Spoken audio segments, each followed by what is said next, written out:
It's your girl Q. And it's your boy Blair. Hey. Hey, guys. All right, Blair, let's get right into We're it. getting Tell right into us. it. Y'all ready? All right. Ready. So today's lesson is to practice the art of transformation. What does that mean? Now, it seems like when I first thought about this, I was like, what the heck does this mean? Like, Honestly, me too. transforming. But it's so simple. It's just changing something from a negative situation and making it something positive. That is transformation. When you're making things that can be so negative in your life, whether it's a relationship, Yep. a business opportunity, Yep. a career, your job, your boss is horrible, you work with someone who's so negative. Yep. Try to make something of those situations something positive. Yes. Now, with that, the thing is, it is kind of hard to remain in a positive Oh, it is so state. hard. Whew. Yes. Especially for me, girl. Oh, I Ooh, know, Blair. Ooh, girl. Like, it is kind of hard to remain in a positive state, especially when everything around you is all negative. So the thing is that there's a lot of different ways that we can get through getting to the positive state. So first step is, I always tell everyone, I know it's funny, but no one ever wants to do it, meditate. Yes. I tell my mom all the time, meditate. She's like, what are you talking about? Meditate? No. That's crazy people stuff. You don't need that. Oh, no. It's so important. Yes. It's so important. The breathing exercises, even if you're not fully meditating, but just breathing, learning, like when you're in a situation and something is going on and you're very, very upset and you know you're about to say that one word that is about to X-nay this whole situation, you literally have to stop. Everything you're doing. Inhale. Yep. Deeply. And meditating is so hard because people, they get so in their heads about things that are going on in Yes. their life. So they can't even meditate because it's like once they close their eyes or they're in that space, it's like, you're just think about maybe the situation even more. Yes. So what I do, well, listen, I was not one of those people that was like into meditation, into yoga, but when I was a senior in high school, I took a senior current issues class, and my teacher, Mr. Wood, shout out to Mr. Wood, would have us meditate. He was one of those teachers that was really into teas, and he was like, we would make tea before class started. Really? Yes, and we would He was a meditate. hippie? Kind of. He had to be a hippie. I had one hippie. He was Ms. kind Bryant. of a hippie, but he would, he did have the long hair with the ponytail. He's a hippie. Yep. But he's such a great man. He would have us meditate. He would teach us how to meditate. And so the best way for me to meditate was just sitting down in a chair, being in a black room. Yes. And then perfect. once you think about that, you don't think about anything because a black, that's just can't see anything. You can't see anything. Perfect. So then it's like, then you start concentrating on your breathing. So you just make it go from one thing so you can just kind of get in your zone. And then it's all breathing in. Look at you guys. I'm just Blair trying to help y'all. taught you how to simply meditate. Because I was the most critic of meditation. So I'm just trying to help y'all out. I'm happy that you brought up the thing with your mind being full and you're constantly overseeing things. Yeah. So what's funny is that us as human beings in general, when we're walking around, walking to work, walking to wherever you're going, We're taking a bus. whatever you're doing, 9 out of 10, we're not really present. We're not really here. Our mind literally puts down a screen in front of our face and we start playing all the events, all the problems, every issue that we have literally plays as a projector in our mind. And then when you realize that your mind has gone elsewhere, that's when you finally click in and you realize like, whoa, when the hell did I get here? How did I get here? Yeah. Like you start to realize like you literally missed the gap of your life because you forgot to be present. Yeah. And being present is the only way you can honestly stay positive. Because if you're present and you look around right now, nothing's going on around you. So you have no reason to be upset. Yeah. So if you're present, you will always remain positive. But if you're always constantly putting that screen down and then your eyes are projecting all your problems, all your hate, all your worries, you're always going to remain in that negative realm. So that's why meditation is so important. I'm happy you put the black room because that black room is what clears everything. Yeah, it just eliminates whatever you're thinking about. It's just like you're focused on something. You're focused on nothing. You know what I'm saying? You're focused on a black room. Yeah. And then from there, you just think about your breathing. That's when I just focus on my breathing. Yeah. Think about your patterns. Then you slowly get into this mind state. It's like you're almost sleeping. Yeah, and that's what I love. But you're not sleeping because you can feel things going on in your body. You can feel the stress slowly going away and how you can deal with situations. Yes. This is why I am kumbaya. I always have a candle when I meditate. I like to have a candle. Yes. The last time I meditated, it was actually with friends. It was me and my friend Amber. Yep. I did meditation. It wasn't every day I was doing meditation. Mostly it was my senior year of high school. Do you meditate now still? I haven't meditated in a couple months. I was No wonder you're ready to say next case. Yeah. Next case. I was on Mulholland Drive, and me and my friend Amber, we were talking about meditation, and when my friend Olivia was like, "Oh, I've never done that." I'm like, "Oh, let's just do it now." We're sitting like in this canyon. Yep. There's nothing around us. You can just see the hills and this beautiful scenery. And so we did it for 10 minutes. That's the perfect time to meditate. We did it for 10 minutes, and it was amazing. So you see, Blair, this is why you're my co-host, because you just touch on all the perfect topics. And now, I'm a really cool person. Oh, he is, you guys. He is. I love him. But it's so amazing that you said you were outside. The perfect time to meditate really is to be outside. You want to know something funny that a lot of people do not realize? Trees have only one energy, and the energy they have is all positive energy because nothing around them is negative. Oh yeah, breathing by trees is good too, because when you're breathing in, you think about oxygen, and trees give out oxygen. If you didn't know that, I would take a science course.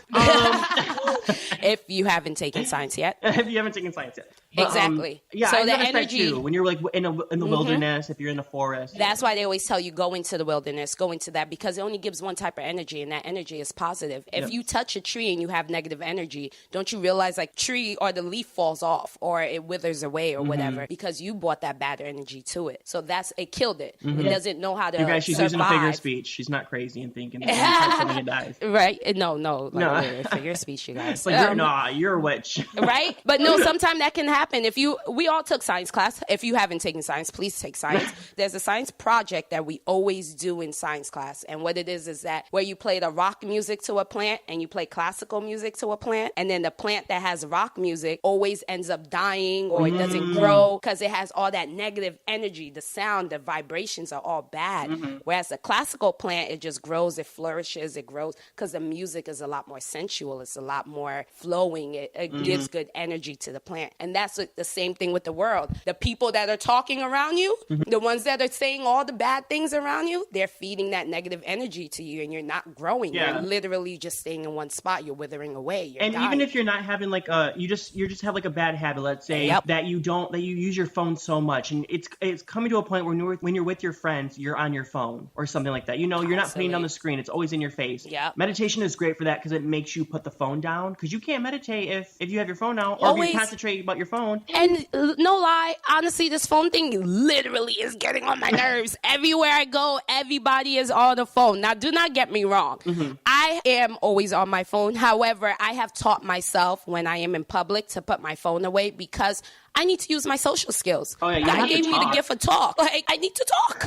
I agree. So, to me, this whole cell phone thing, my niece, she knows I be taking her phone away. Like, every second you come in the house, phone. You don't need it today. We're not doing this. We're not doing this today. We're going to spend family time. Let's go. That is hilarious. See, thank God my niece isn't that old yet, so she doesn't even have. But see, I'm with that with my friends. If I'm like having dinner or lunch with a friend and I'm not on my phone and they're just like on their phone, it's just like, really? Yeah, it's not cute. Like, everyone's at the table, everyone's on their phone. It's disrespectful. Like, let's have a conversation. I didn't drive all this 20 minutes to come have lunch with your phone, bitch. I came to have lunch with you. Thank you. I want to talk to you and catch up with you. I want to talk to you. Give me your energy. Feed me. Give me something good. Yes. And that's another thing with the whole negative and positive round, because what happens is that you'll be in a good state of mind and you're flipping through your Instagram. You'll see one thing, maybe something about Kanye that everyone is all of a sudden. You see, as soon as I say his name, it automatically brings negative tension. Honestly, I respect him, and I still honestly do like what he's saying, but we'll get into another story with that. Lord, girl. No, you need to clarify that now before these listeners. Oh, no, we're staying in the positive realm, you girls.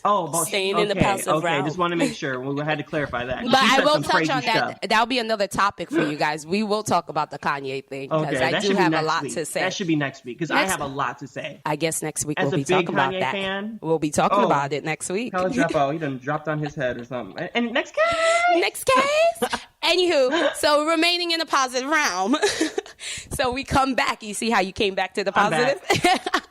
But that's something that we all have to practice, literally. We all need to start practicing. When someone gets you upset, you cannot let that person's whatever negative energy they have pierce into yours. Again, from last week's topic, sometimes it has nothing to do with you.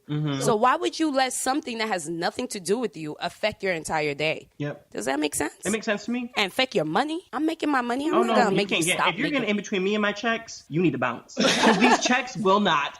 Can I get an amen? Amen. Can I get an amen? Amen. Oh my God, I like that one. So but I do have to say this. some people are like very like against meditation, or they think it's like witchcraft, or it's like it affects their religion. You know, it's just I don't get it, but it's whatever, because it's more of a spiritual mindset. It's about clearing your soul. It's about cleaning your mind. It's about cleaning yourself from a negative energy. Yes. So my thing about meditation is that people, if you're against meditation, think about it when you're having an argument with your husband or your boyfriend. You need to go and just take that breath before you say something really messed up. That's meditation. When you go and you just breathe like, before I say something messed up, just take that breath, because that breath can save your relationship. It can save you from yourself, because sometimes you can't control yourself. Because me, just know that I have a mouth. If you know me, I have a I know Blair, no, you guys. No, but you don't know. Me and you are very civilized. We're very cool. But you ask my family, you ask some of my friends. Oh, honey, if you say something to me, to a congregation. If you say something to me very shady, just know that I'm about to throw shade right back at you. And I go for the dart. Okay, I go for it to be harder. But I've gotten a lot better within the years. When I was in high school, it was bad. Oh, it was so bad. But you've learned with God, because Mr. Wood taught you. Thank God for meditation. Honestly, with the whole thing with meditation, it also goes back to, again, with your spiritual guidance. One thing that we always forget is that when we're arguing with someone, we create scenarios in our head. We already create the argument in our head. So many stories. Yeah, you think they're plotting something, like they're lying on you, saying, Exactly. Then we create the argument in our head. We already create where we're saying, okay, we're going to go into this argument. This person's going to say this. Yep. I'm going to say this. Yep. And they will have no choice but to say this. But when the conversations go left, or they say something that you did not expect them to say, you automatically get pissed off. You can't get mad. Yeah. You can't get mad that you can't tell the future. Yeah. And that's the problem with a lot of people, is that we either get stuck in the past or we get stuck in the future. Mm-hmm. And the thing is that the future is not ours. We can't control it. The past happened. Let it go. Yep. Stay in the present. The present is what going to get you through life, is what's going to get you through whatever career, whatever issue, whatever problem you're having. Stay in the present. You can't control the future. No, that's not yours. That's God's. And if you're dealing with people who are negative, because let's say you get in an argument with a friend and you guys are trying to resolve the issue. When you go there trying to resolve the issue, but they want to keep rehashing the issue and rehashing the problem. Now, it's great to solve the problem and to find out how it came to be. But if they're coming from a very disrespectful, a very toxic scenario, like they're coming from a very nasty place. No, you gotta let those people go, because it's not gonna get any better. But meditation, I always just take breaths. If someone does something, I'm just like, if my brother pees on the toilet, I'm like, breathe in, breathe out, and tell him to clean it up. You see, and that's it. And then you go, and if he doesn't want to clean it up, go back and breathe in, breathe out. Let me go breathe again. Right?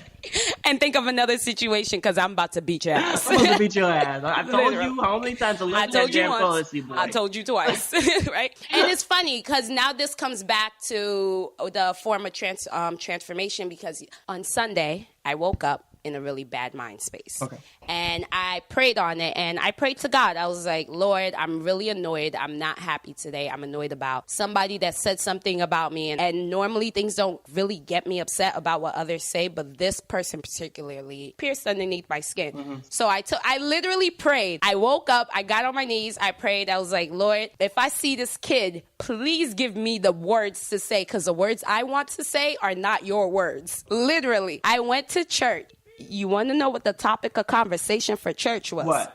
Forgiveness. Literally, I walked in and the pastor was like, all right, you guys, we're going to talk about forgiveness. I love talking about forgiveness, because let me tell you, whoo!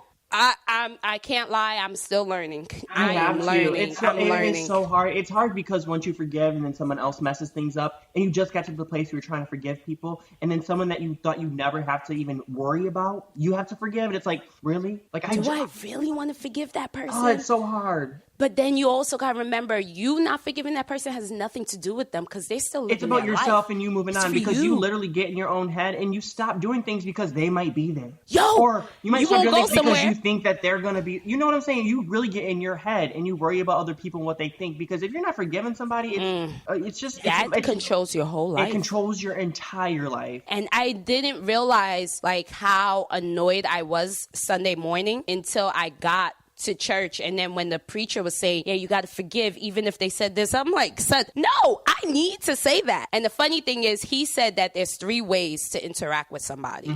The first thing is that when someone does something to you, you're supposed to pull them to the side by themselves. Oh, yeah. Because you're supposed to give them grace and spare their soul, even though they've humiliated you. So you speak to them. If they don't listen, then you take 2 to 3 people you guys have mutual respect for, and you guys have a conversation. If that doesn't work, then you go in front of the congregation and you lay their shit out. And that is where I was at, Jesus, because I skipped step 1 and 2. I'm so happy you said that. I'm so happy you said that, because sometimes I don't come across the way I come from a place of like, let's just figure this out. Or if you hurt me, if you disrespect me. But, I think sometimes maybe I do go about it the wrong way sometimes. Yeah. Because it's a situation in my life where one of my family members, she's with the guy who said the N-word. He's white. Now, I'm half black and half white, if y'all didn't know this. My mom's white, my dad's black. But my mom is very black cultured. Oh, just know that she is down with Janet Jackson before Madonna. Just know that. So I know that, boo-boo. But anyway, I'm gonna say what I'm gonna say. Say it. I said what I said. That's my what favorite did gift, you by the way. say? Anyway, a family member who's with a white guy, and she's white anyway. But and he said the N-word in front of some of my family members. Really? My stepdad, who's like, he's half black and half Native American or something like that. So he was like pissed. And I found out, and 2 months went by, and my family member never texted me to apologize what their boyfriend said. To say,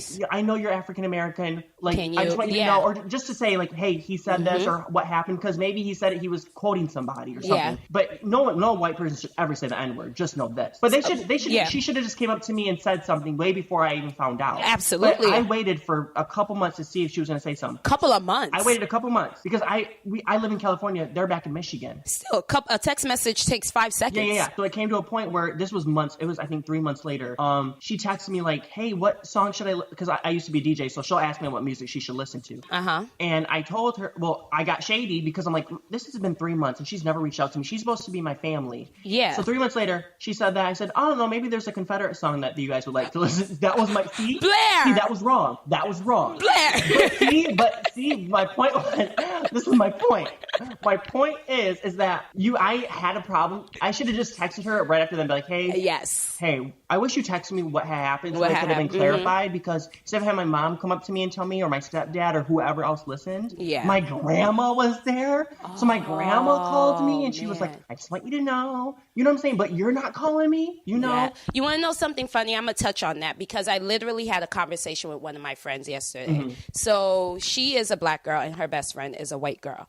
And she was telling me how her white friend says the N-word all the time. And she has a lot of other white friends that say the N-word. And she says that the reason why she feels that it's okay for them to say it is because they went to a school that was predominantly black. No. Now, what I said to her, me being me, I was like, I have yet heard a white person come up to me, friend or not, call me the N-word. Hell no. And also, those friends of mine would never step to me and say that. And she tells me, well, all my white friends say it to me, and it's okay. They don't think it's a problem. I was like, she doesn't think it's a problem. She thinks it's okay for her close white friends to call her the N-word. Yeah, because she tells me she'll go up to her friend and be like, what up, my N-word? And she'll be like, yeah, what up, my N-word? And it's, what up, my nigga? Yeah, and I don't say that too. Yeah, like if I'm joking around, yeah. But as like to greet my friend, I don't greet my friend that way. I disagree. Yeah, exactly. And I disagreed yesterday as well. And I was like, that's not okay. And she thinks it's okay. They're gonna get some cheap. And that's what I said. And that's why I told her, I was like, so for you it's okay, but and her and I have mutual white friends. And I was like, they say it to you, but they know, so they know way it's wrong. That's better. My point, is that they know it's wrong. To me. And so they know who to. They know it's wrong because you know who to say it to. I had to tell him. I heard his friend say something, or he was saying something to his friend. I said, "Are they saying the N-word?" He's like, "Yeah, but they're not saying it to me." I said, they're going to say it to the wrong person, and we're going to have some issues. Because if they said it to me, they're not going to be coming back here. We're gonna have some problems. We would have had a problem a long time ago. But then it goes again back to the negative and the positive realm and learning how to pick and choose your arguments and stuff, because some people will say it to pierce underneath your skin for fun. And they'll say it like as a joke, and they'll say it within their group of predominantly white friends. And then they'll say it and look at you to see what you're going to do. And majority of the time they're waiting for a reaction because that's what my they know. My issue with white people saying the N-word is that, okay, if they're like not racist or whatever, you still shouldn't use the N-word, but but you're not black. You haven't been oppressed. That's my issue with saying the N-word. Exactly. Like, you don't even know. Like, you don't even know what being a nigga means. If we take places for a week, I'm sure you will never say the N-word again. Yeah, you will. And that's the thing. And she asked me, she was like, so what is exactly your problem with the word? I was like, the history. Black people can say it to me. It's just the history. She was like, so you don't have... I was like, it's just the history. There's a history to the word. So that's why you don't say it. I was like, yes, I know us as African Americans. I think it's okay. Like recreational. And some people think it's okay. Some people think it's not. And whatever. But that, we own the word leave now. that That's within that we community own the word. To battle that. Mm-hmm. Yeah. Let us battle that. Let us figure that out. You stay over here. Stay there and deal with your... And honestly, about the whole race situation, y'all ancestors brought us here. So don't say shit like, why y'all go back to Africa. Bring me back. We're all from Africa. We're all from Africa. But my point is, white, don't black, say something orange, why we're green, here when purple. you guys brought us here. That's the stupidest question. Why are you here? Do you know your history? Yes, honey. Do you know that's what you need to start telling people. Whenever someone says something to you. Ready? From the sky. Next case. Hallelujah. We're moving on. All right, you guys. So as we always do, we have a transformation card and we tell you guys what you guys should practice. Yes, how to make this transformation lesson, how to change something negative and turn it into positive in your life. So every week, every Monday, I post on my website this week's lesson. And this week's lesson was... And what's your website, girl? www.qtalks.com. QUI Talks. QUI Talks. .com. Thank you. Do I sound like a radio personality? You do. QTalks.com. QTalks. Yes, you do. And you know, so funny, every time I tell people my website, I'll be like, yeah, QTalks, QUI Talks.com. Yes. Thank you. With an S. Remember that, you guys. We done said it about 20 times already now. QTalks. QTalks.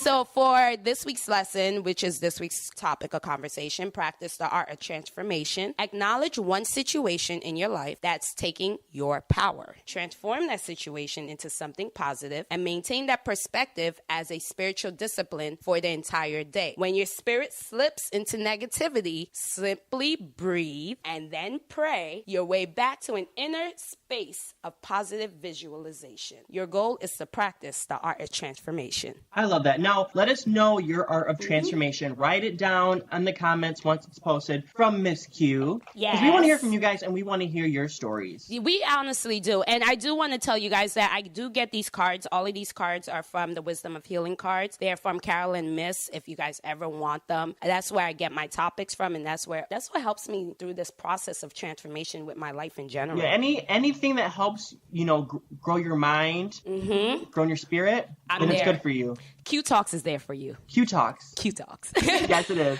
Now, Q, where can people find your website? Where can people find you on Instagram? What's your social media, girl? Q Talks. Literally. Everywhere. You find me on social media, find my website, find me, Q Talks. I'm Q Talks. QUI Talks. And now Blair, tell people to find you. Everything on social media is I am Blair T. From my Instagram to my Facebook to my Snapchat. All of the above. To my Twitter. I am Blair T. I am Blair T. BLAIR. T. I like that. All right, you guys. Till next time, we love you. Yes. Bye. See you guys next time. Bye.